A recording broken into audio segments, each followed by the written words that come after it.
One of Ghana's bronze medalists at the just ended Commonwealth Games in Birmingham, long jumper Deborah Acquah, says she was nursing an injury in the wake of recording Ghana's fifth and final medal at the Games. Ghana's long jump queen Deborah Acquah makes her appearance at this year's World Athletics Championships. So it was time for the medal ceremony, and this is where the second half of her story begins. I remember I've been telling people that I guess I'll have to quit after school to look for something to do, 2022 was a very special year for Ghana athletics. The country had won 5 medals at the Commonwealth Games and had seen various national records being broken.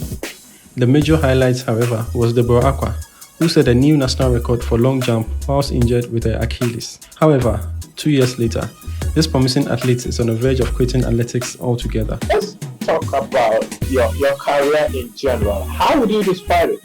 It's not promising anymore, like I thought it was. So what happened to Ghana's best female long jumper? Hi there, my name is Jojo, and I make videos like this every week. Consider subscribing if you want to see more. Before we begin though, let's figure out who she is. Deborah was born on the 23rd of May 1996 in Pistia and attended Fiaseman Senior High School in Takwa, Ghana. After high school, she wanted to join the military through the sports enlistment program, and that's how she became serious with track and field. Unlike most athletes, however, she looked for a coach instead and finally got along with Coach Emmanuel Budu.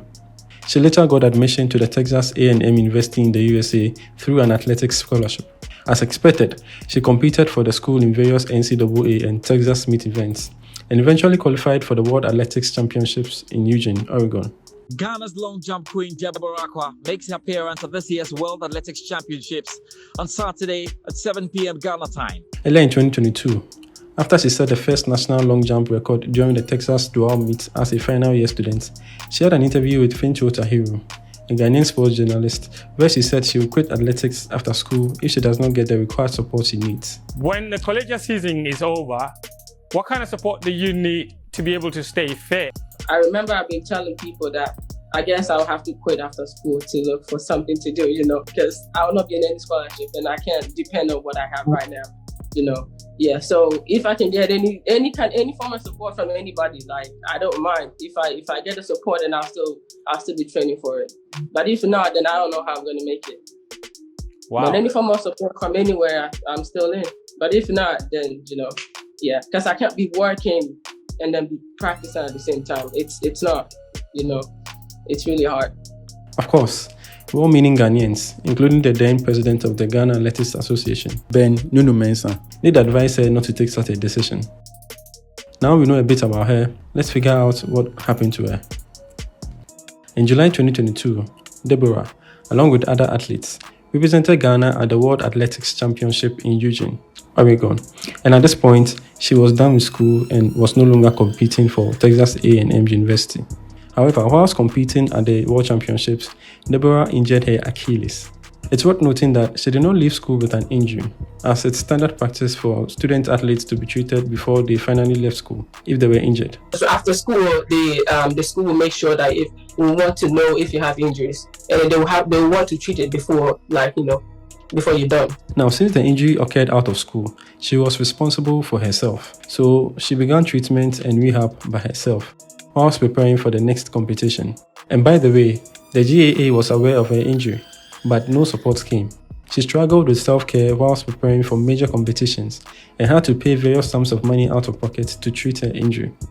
I used my own money to buy some medicine, some medications to, put on my leg. Less than a month later, in August 2022, it was time for the Commonwealth Games, which also was her last competition for that season. Since she struggled to treat herself, she initially wanted to pull out of the competition to focus on recovery, but some Ghanaian officials convinced her to compete, with assurances that they would support her to undergo surgery after the championships. This was the first promise to her, allegedly. So, on the back of this promise, she agreed to compete for the country at the Commonwealth Games. So fast forward, the time for the Commonwealth competition had come, but she arrived at the games late because of a visa issue, which, frankly speaking, was no fault of anyone else but hers. What happened with the whole visa situation? How did you get to Birmingham so late? If just a few hours to your event? I sent my passport to the embassy, sorry. Yeah, so the problem was, I sent it to a wrong location. I made a mistake with the address. Regardless, barely 48 hours after her late arrival, she set the national record for long jump at 6.94 meters. Incredible. Now let's dwell on this for a moment. A not-so-fit athlete that arrives late at a major competition manages to win bronze and set a national record in the process. This goes to show her dedication and commitment to succeed at all she does. Imagine what could have happened if all the conditions were right. So it was time for the medal ceremony, and this is where the second half of her story begins. Just before the award ceremony, Deborah met with the then president of the Ghana Athletics Association, Ben Mensah. She relayed her injury troubles to him, and according to Deborah, he promised treatment in Ghana, and if it failed, she will get something for her to go back to the USA and get treatment for herself. So we talked about like what I'm going through and stuff like that, you know. So I remember he told me that, if this is what I'm going through, then after the games we can go to Ghana, because I was supposed to go from Birmingham back to the US. Okay. So they had to change my ticket to go to Ghana and then back to the US, so I can get treatment. There's some form of treatment, and if not, then they'll probably find something for me to come back and then get the treatment myself. You understand? So that was the whole thing. That was what happened. This is the second promise to Deborah, allegedly, of course. Unfortunately for her, she did not receive any support as promised. We went to Ghana, I didn't hear from them. I think we were supposed to even go to see the president. We didn't get to see the president. I was supposed to even go back home, but because of the back and forth, not knowing where we're going to see the president, I think I only went home to spend, a day with my dad and then back to Accra and then left. So that was what happened. And then I came back. I didn't hear from them again until the next year. So why didn't she get what she was promised? Well, Ben Mensah denied making such a promise to her in the first place. So, as to the issue of an injury, one, I wasn't the one who convinced her to come. She was injured and she's finished a competition. When I met her, I said, yes, you're a national star. When you get injured, we have to make sure, the state has to make sure that they're taking care of you. The other promise I made to her was to put her on the GOC scholarship, where she's going to get $750 a month. That was done. So those are things that are within the GOC's powers. Given an athlete scholarship, that we can easily do it. So how did Deborah respond to this situation? She basically came out to say that she won't lie on a good man like Ben Mensah. I was so shocked when they said he didn't promise me or something like that. Because I won't lie on a good man like that. And I need you to take notice of the term good man. I've got nothing to say about it, but just take notice. Fast forward a year later, during the Budapest Championships in 2023, Deborah could not qualify for the finals of the women's long jump. She again granted an interview with Fencho Tahiro, where she attributed the poor performance to the injury she is still battling after she was twice promised by Ghanaian officials to take care of her injury and failed. Ghana let me down, she says. A few days later, two unnamed Ghanaian ministers visited the Ghanaian athletes and inquired who made a promise to her. After their discussion with the athletes, Deborah says she discovered that two other injured athletes, Joseph Paul Amwa and James Dazi, were given a total of $8,000. So after whatever we talked about, the discussion, I heard they gave the other two some money, if I can recall. I don't know if I'm wrong, but I heard it was, I think, 8,000 US. She was hopeful she would get hers too and went to inquire about a similar support with Bawa Husseini, but she got the shock of her life.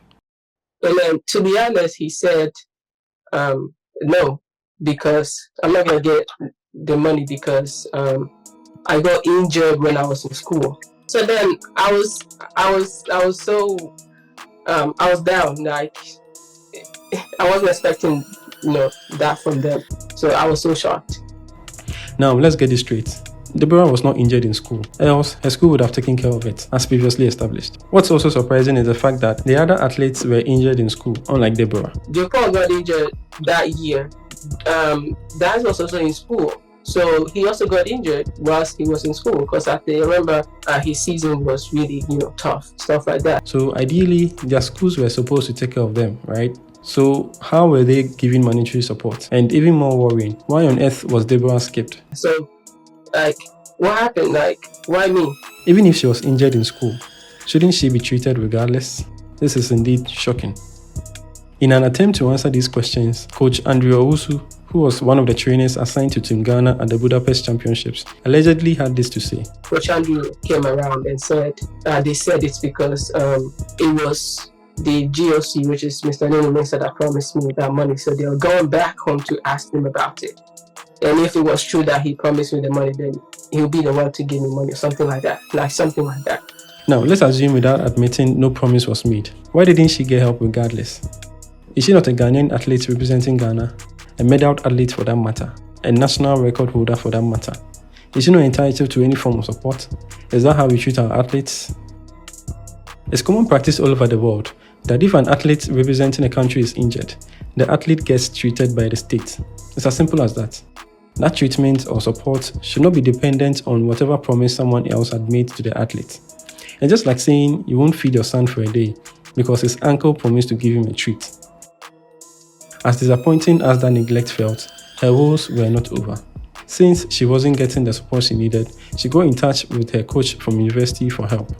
I was asked to go talk to the head coach. So I went to the head coach, talked to him about starting practice again, So he had said, first of all, you will need access to the building, the track. So once you're done with school, you don't have access to the building. So in order to do that, I will need to tell GA to write a letter stating that, hey, Deborah Acquah will be training with for the Olympic Games, That's it. That was what he said the whole thing is going to be about. According to Deborah, Bawa Fuseni, the now GAA president at this point, only read her numerous WhatsApp messages on this request months after she had sent them, when the GAA was looking for athletes to compete for the All-Africa Games in February and March 2024. I didn't get the letter. I texted Mr. Bawa like almost every month, talking about, this whole letter thing, but he never opened my message. Like none of my messages were open. Did they get in touch September that we talked, October I texted him, November I texted him, December I texted him.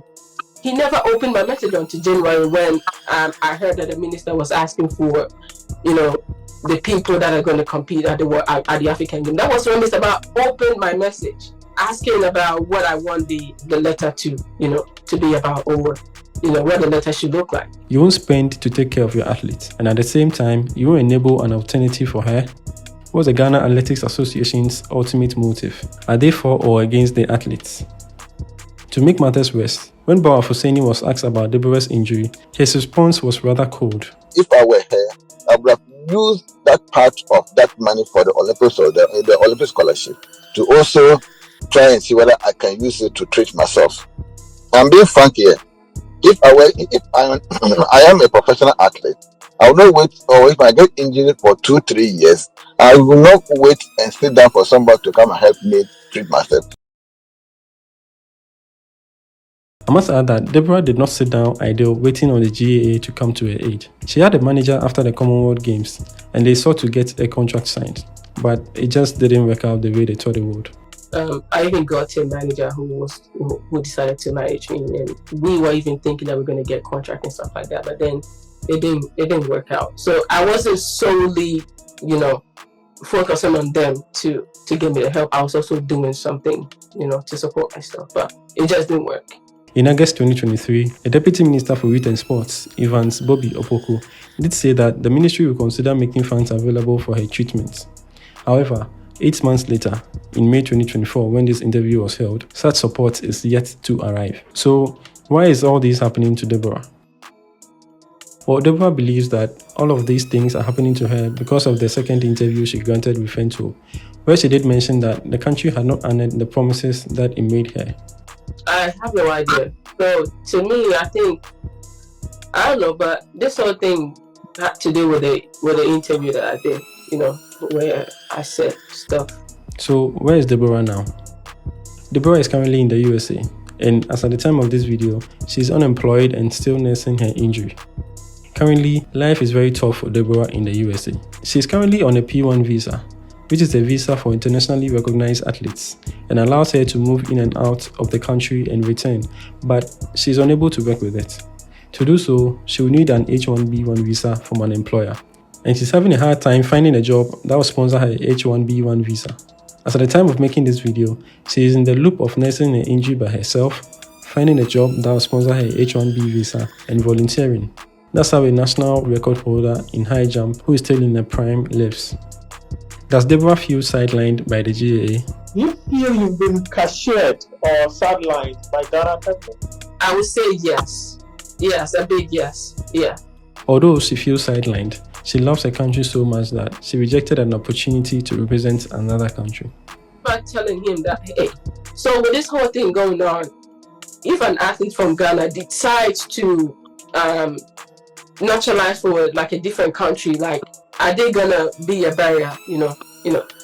I was kind of having that discussion with him because, hey, it got to a point where I had that opportunity, but I didn't do it. What does she think of her career now? Let's talk about your career in general. How would you describe it? It's not promising anymore. Like I thought it was going. It now looks like it is what it is. So. Oh man, what a tragedy. This is a disappointing revelation from a one-time SWAG Athlete of the Year. It may surprise you to know that since 2022, Ghana has not discovered any better female long jumper. As a matter of fact, Ghana did not field any female long jumper in the All-Africa Games in February and March in 2024. The gold medalist at that event, Ese Brume from Nigeria, jumped a distance of 6.92 meters, which was still behind the 6.94 meter Deborah jumped in 2022. Deborah could have won the gold medal for Ghana at the All-Africa Games. In the just ended Paris Olympics, the bronze medalist, Jasmine Moore, jumped a distance of 6.96 meters. If Deborah had recovered from her injury and trained consistently for 2 years, she would have improved her 9.4 meter distance, which means that in theory, Deborah would have won at least a bronze medal for the country. But oh, Ghana did not even field a long jumper at the Olympics. Another medal opportunity wasted. Another dream of a promising athlete shattered, simply because of an injury the GAA decided not to help her treat. Deborah was victimized because certain people felt offended when she publicly mentioned that the state is yet to honor the promises made to her.